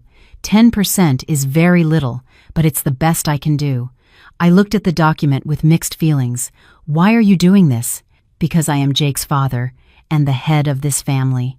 Arthur stood up. I raised my son poorly and managed my home poorly. It's my responsibility. These shares are my small compensation and my support for you. He walked to the door and stopped. Ellie, I will convince Jake to agree to the divorce, but be careful with his mother. That woman will not give up easily. I know. After Arthur left, I stayed in the private room alone for a long time. 10% of the shares at market value would be at least $3 million. If added to the 30% I was originally asking for, I would have 40%. With that stake, I would have a voice in the company. But more important than that was having Arthur's support. That was worth more than any money. My phone vibrated. It was Attorney Shapiro. Ellie, Jake's lawyer has withdrawn the lawsuit. Which one? Yes, the defamation and the countersuit. All withdrawn. The lawyer's voice sounded excited. And they've proposed a new agreement. What are they proposing? The condo for you, 20% of the company's shares, and $2 million in cash, the lawyer said, in exchange for you retracting the article and not doing any more interviews. I laughed. Arthur had made his move. Tell them, I said, that I will not retract the article and I will continue to do interviews, but I am willing to negotiate the terms. The condo for me, 30% of the shares, and $3 million in cash. That's my bottom line. Do you think they'll accept? They will, I said confidently, because it's not Jake's will, but his father's. Sure enough, an hour later, the lawyer called me back. Her voice was trembling with disbelief. They accepted, Ellie. They accepted. I wasn't very surprised. When do we sign? Tomorrow morning at my office. All right. After hanging up, I left the tea house. The sun was warm. I took out my phone and sent a message to Anna. Anna, thank you, but there's no need to retract the article, and I will continue with follow-up interviews. I want to show everyone that women have the right to say no in a marriage. Anna replied immediately. Ellie, I'm proud of you. I put my phone away and walked down the busy street. After 5 years, for the first time, I felt so light. Tomorrow, when I signed the agreement, my marriage to Jake would officially end. Tomorrow, I would get back everything that was mine. The conference room at the lawyer's office was filled with a suffocating silence. On one side of the long table were attorney Shapiro and I, on the other Jake, his lawyer, and my mother-in-law, Carol. Arthur had not come. According to the lawyer, he had called last night saying he wasn't feeling well and was delegating everything to his lawyer. I knew it was because he didn't want to witness his son's failure. Let's begin, said attorney Shapiro, sliding a copy of the agreement across the table. Jake's lawyer was a middle-aged, thin man named Mr. Perez. He skimmed the documents with an impassive face. Jake kept looking at me. His eyes were a mix of anger, resentment, and a faint plea. My mother-in-law, Carol, from the beginning, kept muttering insults under her breath. Ungrateful. Viper, Mrs. Carol Miller, the lawyer interrupted calmly. If you do not remain silent, I will have to ask you to leave the room. My mother-in-law's eyes widened, and she tried to say something, but Jake squeezed her hand. Mom, please. My mother-in-law reluctantly fell silent, but the look she gave me was like a knife. Mr. Perez quickly reviewed the agreement, occasionally marking something with a pen. 10 minutes later, he looked up. Miss Hayes, regarding the ownership of the condo, we need to see the original sales contract and the mortgage receipts. Here they are. My lawyer handed him a folder. Mr. Perez meticulously reviewed them, and Jake also leaned over to look. Upon confirming that the down payment and the mortgage payments for the last 5 years had come from my personal account, his face hardened even more. This part is in order, Mr. Perez said, closing the folder. But 30% of the company's shares is excessive. The Miller family business is a family-owned business, and although Miss Hayes participated in its management after getting married, it was only as Mr. Perez, I interrupted him. I have a performance report that proves how much I contributed to the company over the last 5 years. Would you like me to show it to you, or would you prefer I also pass it on to the press? Mr. Perez's expression hardened for a moment. Jake looked up sharply. Ellie, do you really have to take it this far? This far? I looked at him. Compared to you hiring a detective to follow me and take photos to blackmail me, who's gone too far? My mother-in-law gasped and turned to her son. Jake, did you really, Mom? Jake's face turned beet red. An awkward silence filled the room. Mr. Perez cleared his throat. All right, we also accept the issue of the shares, but $3 million in cash is too much. The company's financial situation is not good at the moment. Then give it to me in shares. I didn't yield an inch. Let's go up to 35% of the shares and lower the cash to $1 million. Mr. Perez looked at Jake. He gritted his teeth and finally nodded. And finally, one more thing, said Attorney Shapiro. We demand a public apology from Mrs. Carol Miller for the defamatory statements made in the media against Miss Hayes. What? My mother-in-law jumped to her feet. Me? Apologize to times her asterisk? Not in a million years. Mom. Jake's voice was almost a plea. Please, just this once. Please. No. My mother-in-law's shout echoed in the room. I've raised you for over 30 years, and now for that woman, you ask me to apologize? Jake, have you no shame? The color drained from Jake's face. He clenched his fists. Seeing the scene, I felt more sadness than satisfaction. This was the Miller family, a family dominated for decades by the matriarch's authoritarianism. The father was silent, the son obeyed, and the daughter did as she pleased. And I, as the outsider who once tried to change this family, ended up being the victim of their conflicts. "Mom," Jake's voice suddenly calmed, "if you don't apologize, I'm leaving home. From now on, I won't care about your affairs anymore." My mother-in-law froze. She looked at her son in disbelief. "What did you say?" "You heard me," Jake said, articulating each word. "Either you apologize, or I leave. Choose." A deathly silence fell over the room. The color of my mother-in-law's face changed several times, and finally, she slumped into her chair like a deflated balloon. "All right, I'll apologize." Her voice sounded as if she were grinding her teeth. "But only with a statement in the newspaper. I won't do it in person." "No problem," said Attorney Shapiro. "We will draft the apology. You will only have to sign it." For the next hour, the lawyers from both sides reviewed the agreement point by point, and I signed on the corresponding line, *Ellie Hayes*, a name that sounded strong. From today, this name belonged only to me. After signing, Mr. Perez collected the documents. Copies will be delivered to each party within a week, and the final divorce decree will take about a month, but the division of assets is effective as of today. As I was about to get up, Jake called my name. "Ellie." I turned around. He stood up and approached me. His lips moved several times, and finally, he uttered one word: "Sorry." After 5 years, for the first time, I heard a sincere apology from him, but it was too late. "Take care," I said, and turned away. As I left the lawyer's office, the sun was blinding. I put on my sunglasses, and as I was about to hail a cab, my phone rang. It was David Vance. "Ellie, have you signed the agreement?" "How do you know?" From Jake's social media profile, David said, "Post. It's all over." And the background photo is the law office building. I raised an eyebrow and opened my social media. Sure enough, Jake's profile picture had changed. There was no text, just a solitary period. Below it, there were already many comments, mostly from relatives and friends of the Miller family. Some were encouraging him, others were criticizing me, others were surprised. I didn't click on any of them and scrolled past. "Ellie," David's voice was hesitant. "I don't know if I should say this, but Jake's mistress is pregnant." I froze.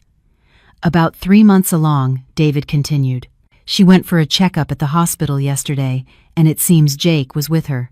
A friend of mine who works at that hospital saw them by chance. 3 months. When I was running around for my mother-in-law's pills, when he was planning to blackmail me with a detective, when in the library coffee shop he was asking me for one last chance. That woman was already pregnant with his child." I suddenly burst out laughing. "Ellie, are you okay?" "I'm fine." I wiped away the tear of laughter that had escaped. "Thanks for telling me. You're not angry?" "Why would I be?" I replied. This only proves how right my decision was to leave him. After hanging up, I didn't immediately hail a cab and sat on a bench on the street. Pregnant. Even better. That way, he wouldn't bother me anymore. My mother-in-law, with a new daughter-in-law to lecture and a grandchild to expect, would also be busy. With this, the last tie that bound me to the Miller family had been completely severed. The phone rang again. This time it was Sophia. "How did it go? Did you sign?" "Yes, I signed," I said. "The condo is mine, 35% of the company's shares, and $1 million in cash." On the other end of the line, there was a shriek. "Incredible! Ellie, you're amazing! We have to celebrate tonight. I've reserved a table at a restaurant. I've called all our old friends, so you have to come." "All right." "Oh, by the way," Sophia lowered her voice, "I just found out that Jake's mistress, that bastard, is pregnant.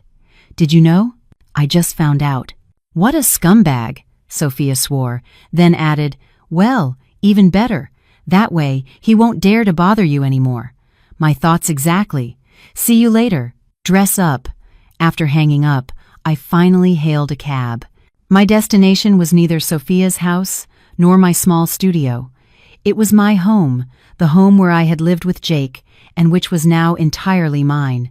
The taxi stopped at the entrance of the complex. I swiped my keycard and went in. The same scenery, the same building, the same elevator. But when I reached the door of my home, I stopped. The door was open, and inside I could hear the sounds of moving. When I entered, I saw several movers carrying out furniture. The living room was half empty. The TV stand, the sofa, the coffee table, the bookshelf, all gone.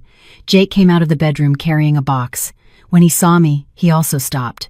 "What are you doing here?" "It's my house," I said. "Can I come?" He put the box down. His expression was awkward. "I just came to get my things. Since we signed the agreement today, I thought it was best to move out as soon as possible. I looked at the house I had invested 5 years of my life in.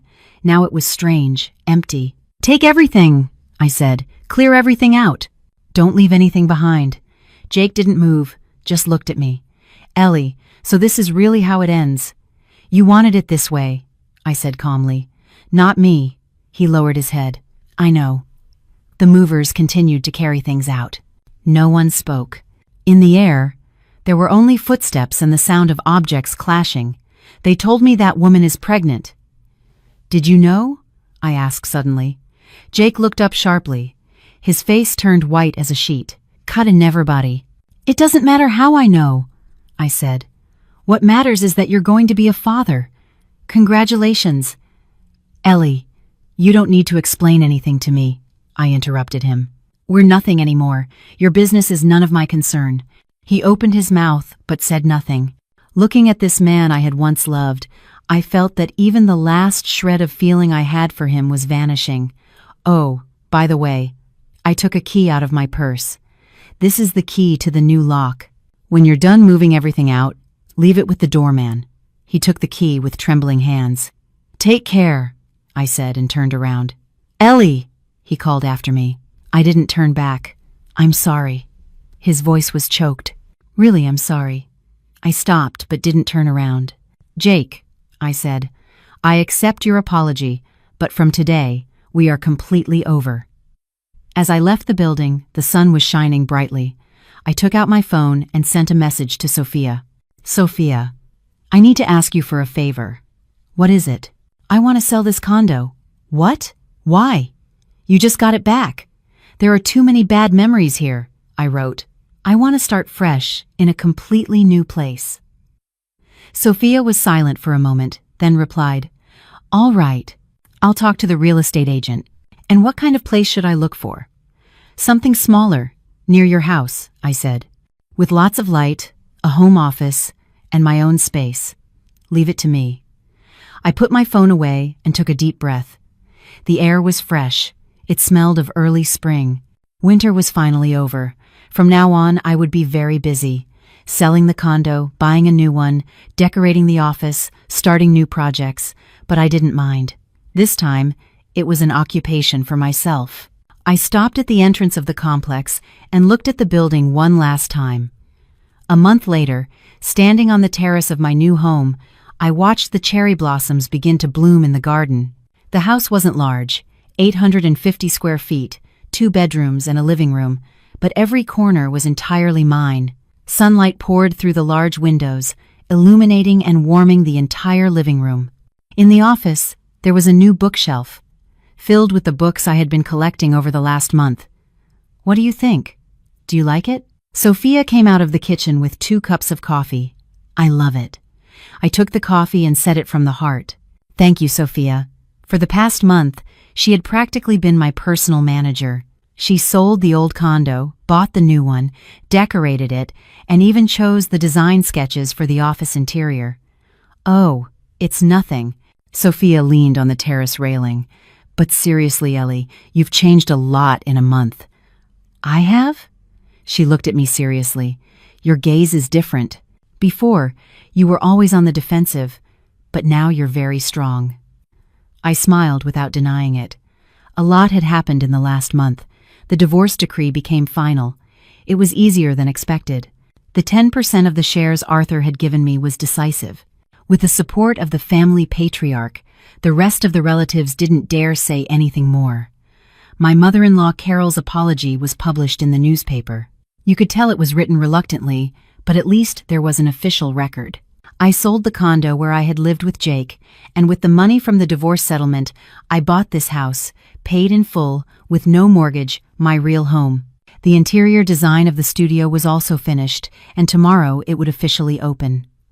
Mr. Davis and Mr. Peterson sent flower wreaths for the inauguration, and other clients sent congratulatory messages. Everything was going smoothly. "Oh, by the way," Sophia said as if she had just remembered, "did you hear? There's been some drama in the Miller family." I raised an eyebrow. "What happened?" "Jake, that bastard. The mistress he was with, she was pregnant, right? Well, a few days ago, she had a miscarriage." Sophia lowered her voice. "They say it was because of the stress, because Mrs. Miller was on her case every day."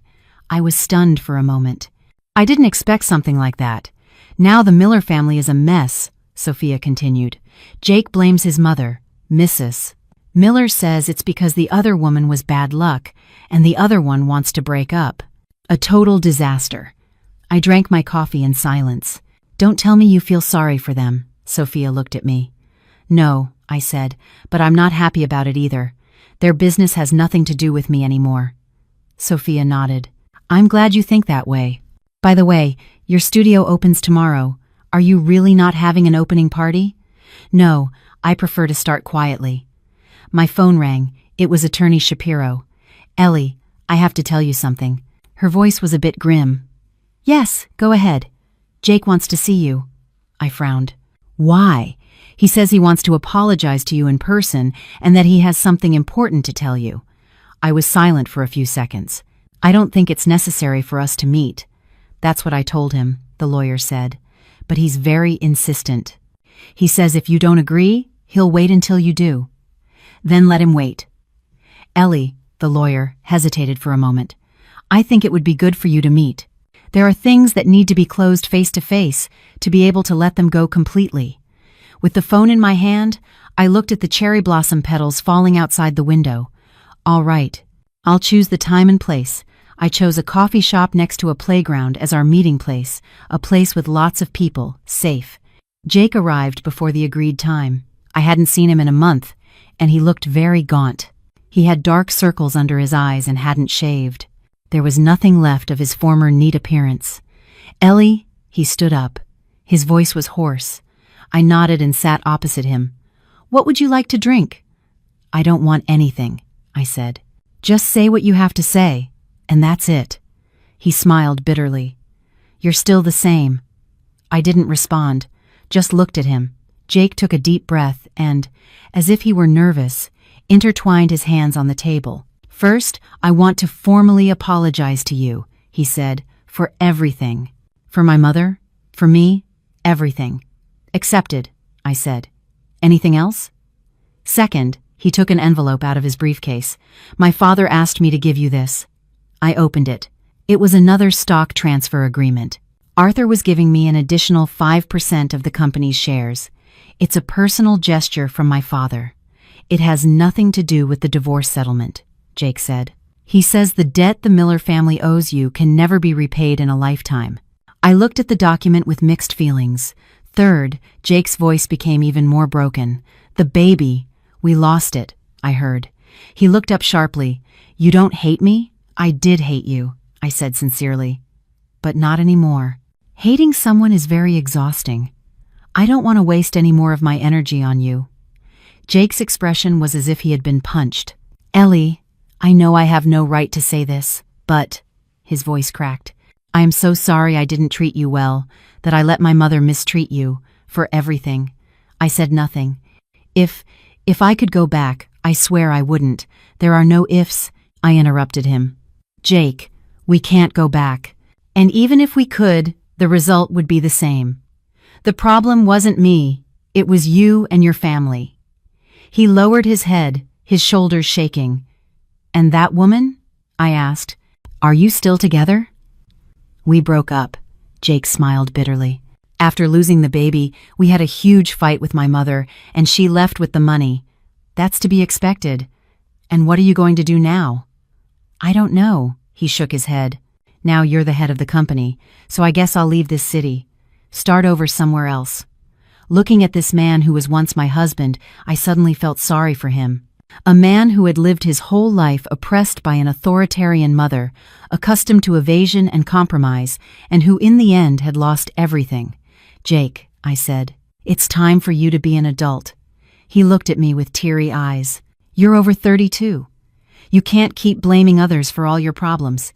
Your mother's obsession, your weakness, your betrayal, they were all your decisions. Learn to take responsibility for your life. He was silent for a long time and finally nodded. Yes, you're right. Silence fell between us again. From the park outside, the laughter of children playing could be heard. Ellie, Jake said suddenly, can I ask you one last thing? Yes. If that day my mother hadn't forgotten to give you the address for the party, would we have been different? I thought for a moment and answered seriously. No. That freezing wind only made me see clearly a problem that already existed. Even if that hadn't happened, we would have ended up like this anyway. He closed his eyes. Finally, a tear rolled down his cheek. All right, he said. Thank you, Ellie. Thank you for loving me once, and thank you for leaving me. I stood up. I think we've said everything we needed to say. Take care. Wait. He also stood up, taking a small box out of his pocket. Here, I'm returning this to you. I opened it. It was the wristwatch I had given him for our wedding. It wasn't expensive, but I had saved my salary for 3 months to buy it. I've always worn it, he said, but I don't think I should anymore. I took the box. All right, take care, Ellie. You too. I left the coffee shop without looking back. The sun was shining brightly. I walked along the park path, watching the children running, the elderly strolling, the couples out together. Life went on. My phone rang. It was the interior designer for the studio. Miss Hayes, the last pieces of furniture have arrived. Would you like to come and take a look? Yes. I'll be right there. After hanging up, I threw the watch box into a trash can. The past is the past. The studio was in a design center in the heart of the city. 500 square feet divided into a workspace, a meeting area, and a small conference room. The interior design was minimalist and modern, with a predominance of white and wood. Ma'am, look here. The designer pointed to a wall of shelves. As you requested, we've made it mobile. It will be very convenient for you to change the layout later. I nodded with satisfaction. Perfect. And this is the hidden projector. You can use it directly in meetings. Thank you so much for your work. You're welcome, the designer smiled. Your studio is impressive, ma'am. The location is excellent, and the interior design has great taste. I predict great success for you. Thank you for your kind words. After the designer left, I was alone in the empty studio. Tomorrow, I would officially start working under the name Ellie Hayes Studio. Tomorrow, a new life would truly begin. My phone rang again. It was Mr. Davis. Miss Hayes, tomorrow is the grand opening, right? I've sent a flower wreath with my assistant. Mr.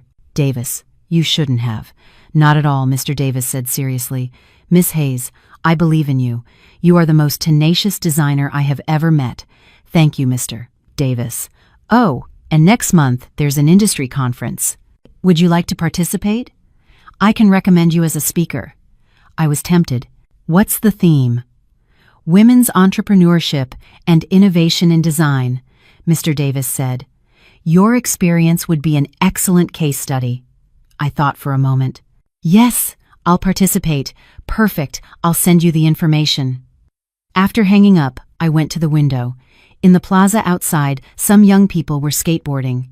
Their laughter reached me. 5 years ago, I was also like them.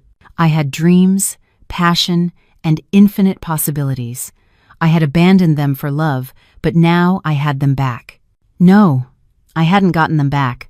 I was starting anew, with the experience, the wounds, and the growth of 5 years. My phone vibrated. It was a message from David Vance. Just saw the news. Ellie, congratulations on the studio opening. A friend's company needs a brand overhaul. Can I recommend you? I replied, Of course. Thank you. You're welcome. Oh, and Jake left the city on a flight this afternoon. Seeing the message, I finally replied, I hope he does well too. Really? You don't hate him anymore? Hating is too exhausting, I wrote. I have more important things to do. Like what? Like making my studio successful, helping women like me, and most importantly, living my life well. David sent a smiling emoji. Ellie, you're incredible. Just call me Ellie, I said. Thank you so much for your help all this time. Ellie, he replied. I hope everything goes great for you from now on. I put my phone away and took one last look at the studio. Everything was perfect.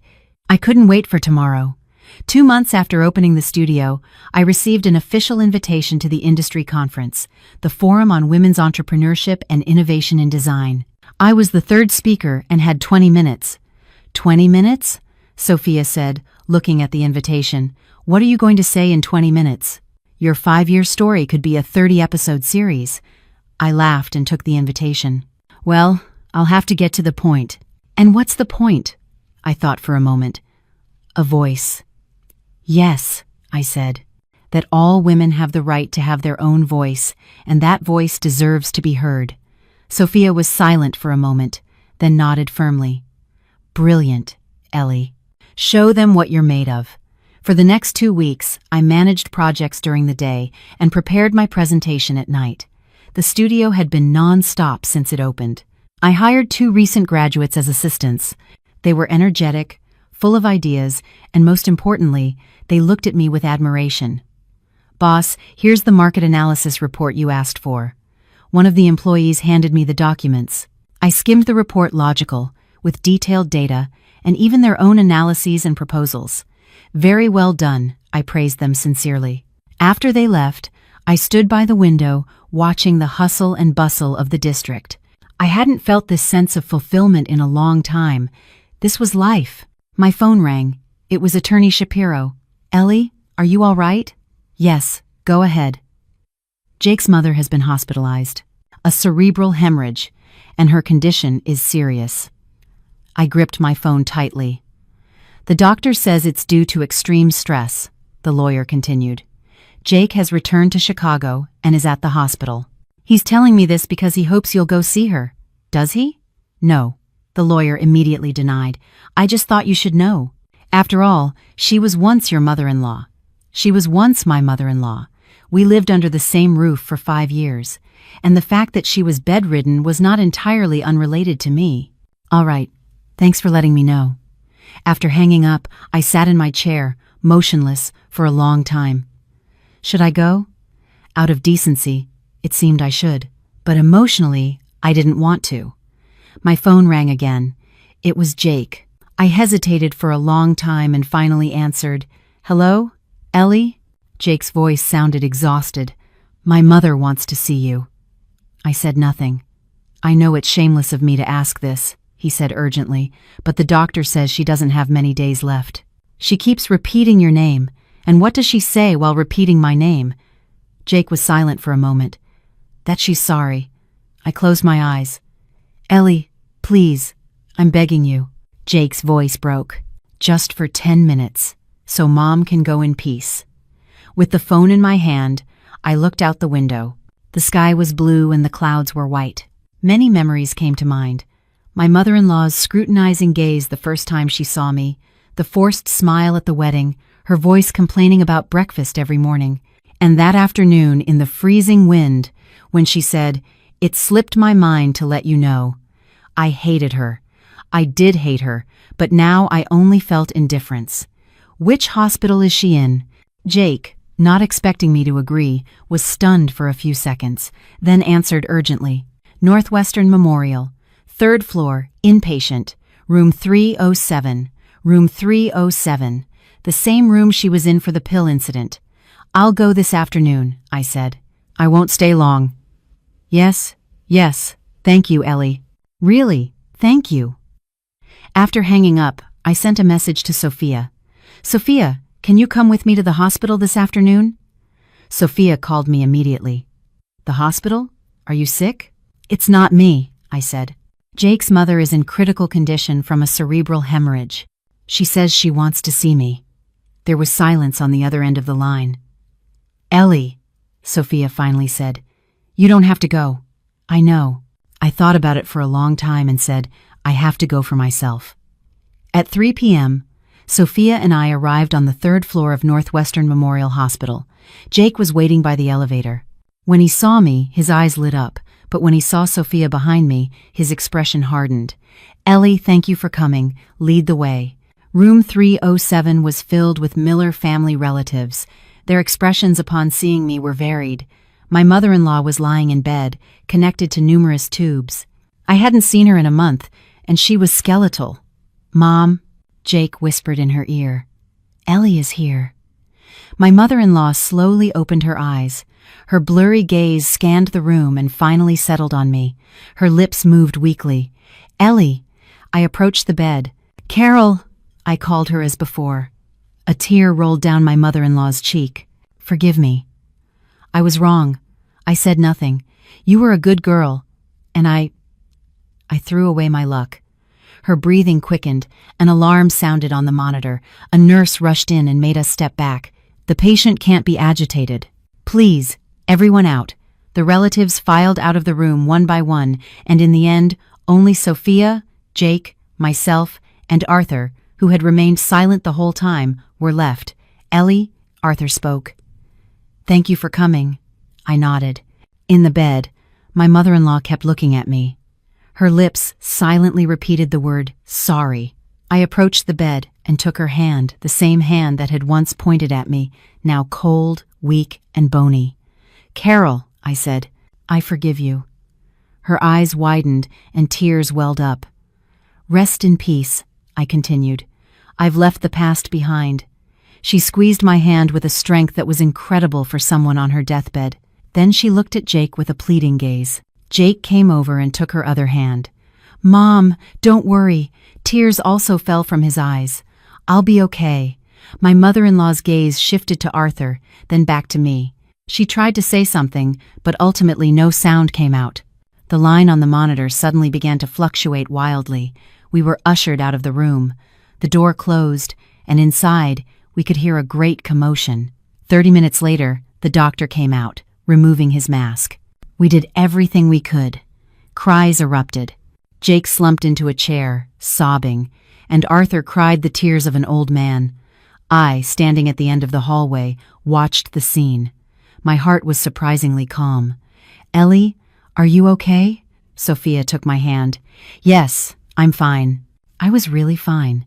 I felt neither sadness, nor resentment, nor even relief. Jake suddenly stood up and approached me. Ellie, his voice was broken. Mom passed away smiling. I nodded. Thank you. Really. Take care, I said and looked at Sophia. Let's go. When we left the hospital, it was already getting dark. Ellie, Sophia asked cautiously, did you really forgive her? Yes. Why? Because hating is too exhausting, I said, and she has already paid for her mistakes. Sophia nodded. When I got home, while having tea, I checked my phone. I had a message from David Vance. I heard you went to see my aunt. You're warmer than I thought. I replied, it's not that I'm warm, it's that I've let it all go. And it was true. The hatred, my past self, I had let it all go. A week later, the industry conference was held, and now let's welcome Miss Ellie Hayes. She gave up her career for her family, but she rose from frustration, and today she will tell us the story of how she found her voice. As I heard the applause, I took a deep breath and walked onto the stage. Hello, everyone. Today, I want to talk to you about a voice. In my 20-minute presentation, I talked about 5 years of silence, the awakening in the freezing wind, and the courage to start over. When I finished, a warm applause erupted. During the Q&A session, a young woman stood up. Ma'am, if the people around us don't want to hear our voice, if they suppress it, what should we do? I saw in her my 5-year-ago self. Leave, I said. Leave the environment that ignores your voice. Leave the people who don't allow you to have a voice. But won't we feel lonely? You will feel lonely, I said sincerely. But loneliness is better than silence. Loneliness is temporary, but silence will kill your soul." Applause erupted again. After the event, many people gave me their business cards. When the crowd dispersed, I heard a voice behind me. "An excellent presentation. It was David Vance. What are you doing here?" "I came to learn," he smiled. "I didn't expect such an inspiring conference." He proposed we start a company together, a platform for legal and psychological counseling to fight against the unfair treatment of women. I accepted his proposal without hesitation. A few months later, the platform our team had created, called Phoenix, was officially launched. At the presentation, I took the microphone again. "Today, we launch Phoenix. It is not a tool for confrontation or hatred. We simply want to say to all the women who are in silence, your voice matters, your life matters. You deserve to be respected and heard." After the presentation, several women from a shelter for victims of domestic violence called the Hope House approached me. "Did you really go through that?" a young woman asked. "Yes, I did," I said sincerely. "How did you overcome it?" I thought for a moment. "One day, I waited for 2 hours in a freezing wind for an address that would never come. In that moment, I realized that if I didn't take care of myself, no one would." The girl's eyes reddened. I took her hand. "So the first step is to start taking care of yourself." On the way home, I received a call from Arthur. "Ellie, I heard you've started a very meaningful project. I'm proud of you." Those words moved me. "Thank you, Arthur." After hanging up, I stopped below my building and looked at the night sky. The stars were shining brightly. I remembered that snowy day 5 years ago, the wait in the freezing wind, and the moment I had the courage to start over. I opened the door to my home, and a warm light greeted me. This was my home, my life, my voice. I turned on my computer.